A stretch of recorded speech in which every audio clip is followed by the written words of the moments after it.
With new updates concerning COVID-19 making headlines every minute, it's natural to be a little concerned. It's in our nature to freak out when a rapidly spreading threat pops up on the scene. As governments announce plans to slow the virus's proliferation and sporting organizations ruin the dreams of long-suffering fans, there's not too much for the average citizen to do but wait. So why not watch a bunch of horror movies concerning pandemics to pass the time? Hello horror heads, and welcome back to the scariest channel on YouTube, Top 5 Scary Videos. I'm your horror host Keegan Hughes, and today we're going to be counting down the top 5 scary pandemic horror movies. So wash your hands, and remember, you can't cover your eyes anymore while watching these ones. Before we get started, make sure to give this video a big thumbs up and subscribe for more viral videos. Outstanding. Let's begin. Slithering its way in at number 5, we have Shivers.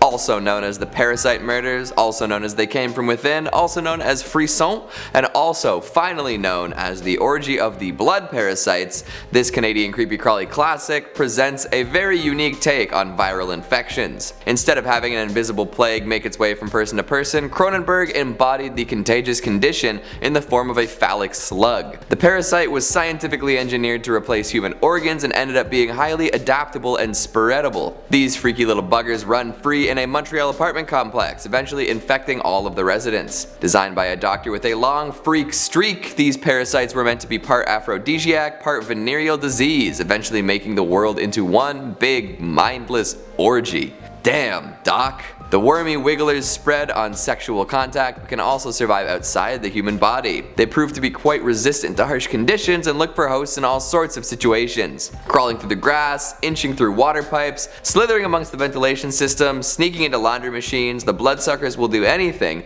to find another host. And they'll do anything to get inside the host too, if you know what I'm saying. Once securely inside a victim, they turn their human hosts into sex zombies. Shambling, grinning, depraved nymphomaniacs, hyper-focused on spreading the infection further through kinky acts. Eventually everyone in the building is under the spell, and they decide to head into Montreal proper to share the love some more. In classic Cronenberg fashion, Shivers employs some wicked body horror, showing off plenty of undulating parasites in human bodies. However, the horror doesn't only come from the perversion of the human body, it comes from the perversion of their mind and soul as well. Infected folks perform all sorts of taboo sexual acts throughout the movie, ranging from ignoring consent to involving minors in their activities to reveling in large groups of all shapes and sizes. As I previously mentioned, Shivers is a very unique take on the pandemic flick. Instead of everyone dying, everyone becomes obsessed with the tiny deaths, as the French might say. And somehow it's just as terrifying. Flying in at number 4, we've got Contagion. Apparently people are watching this one at an unprecedented rate right now. It's almost a decade old, but the watch time and rental rate have skyrocketed on streaming platforms. This sort of makes sense though, as the virus in the movie shares some vague similarities with COVID-19. When Contagion was released, it was acclaimed by critics and audiences, and even by scientists. Usually real-life practitioners of these scientific arts don't feel well represented in movies concerning their careers, but apparently Steven Soderbergh did a great job maintaining accuracy.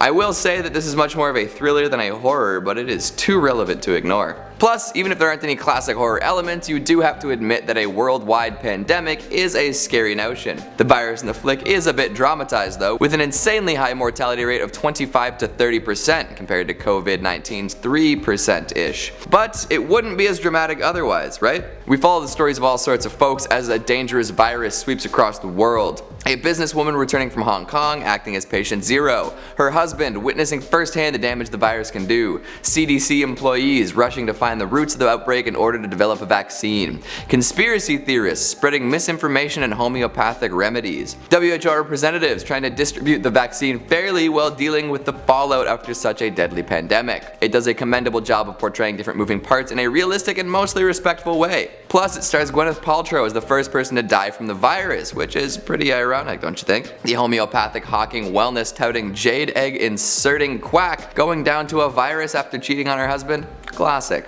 Screaming its way into number 3, we've got the Crazies. Babe, out there, your husband downstairs.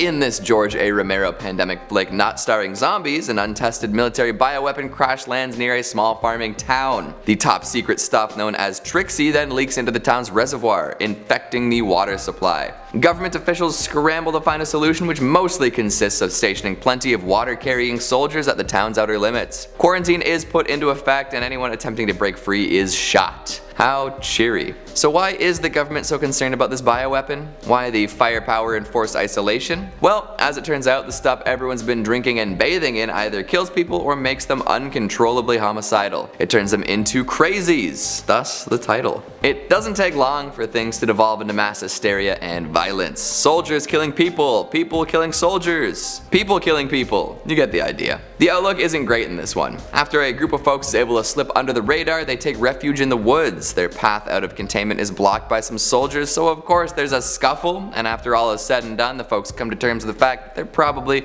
all already infected. And by come to terms with it, I do mean that they lose it entirely, killing each other, themselves, and more soldiers. A vaccine is developed, but before the presiding doctor can administer it, a bunch of crazies attack him, destroying the vials containing the cure. At this point, it's too late. The homicidal maniacs have completely overrun the town and the infection has spread to a new location. Although it didn't do so hot when first released, the Crazies became sort of a cult phenomenon. Addressing fears of government meddling and incompetence, we can definitely see a situation in which the military tries so hard to create a dangerous weapon that it damages themselves and the people they're fighting for. Coming in at number 2, we've got Wreck. ¿Dónde estás? Voy a avanzar hacia ti, ¿eh? Vale, te tengo. Aquí.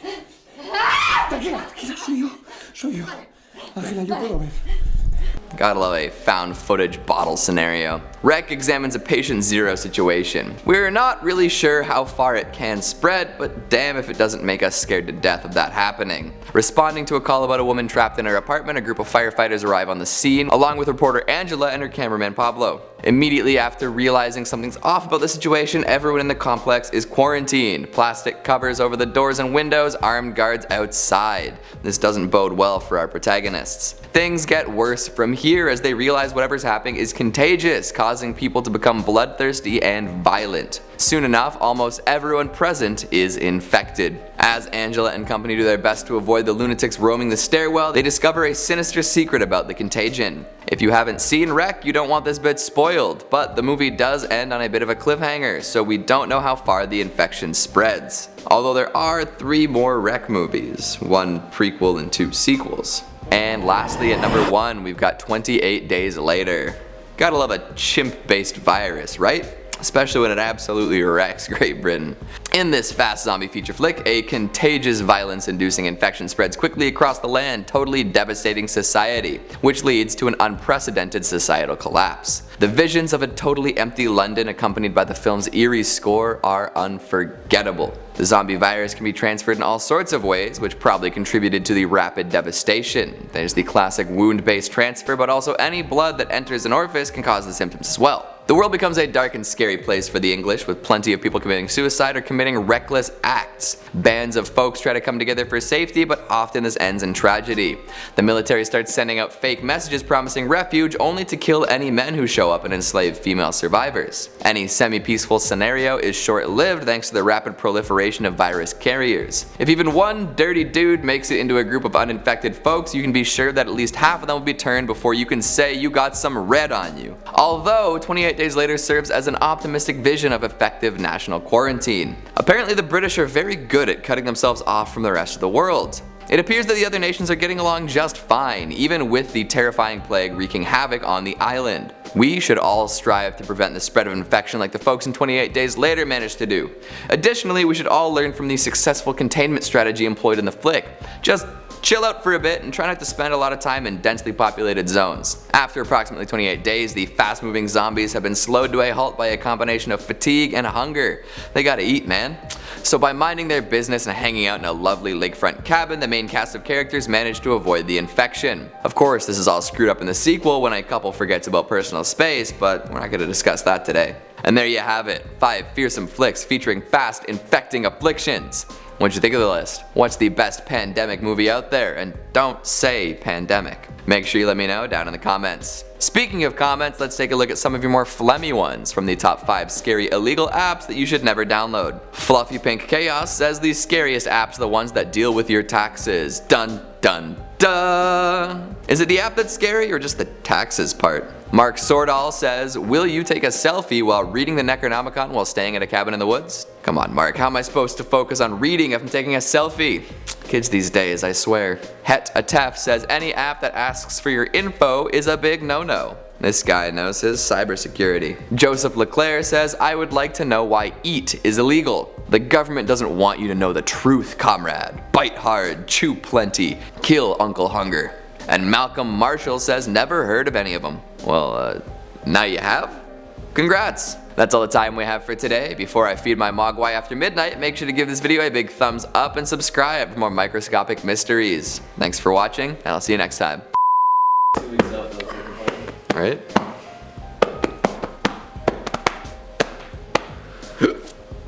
As governments announce plans to slow the... Before we get started, make sure to give this video... However, but apparently Steven Soderbergh did a great job. Damn it, script. Does that rhyme? Did I just make a poem by accident? Homicidal, thus the title. Although it didn't do so hot, well, for the train's coming through anyway. Or is it? It was. In this fast zombie flick, this world becomes a dark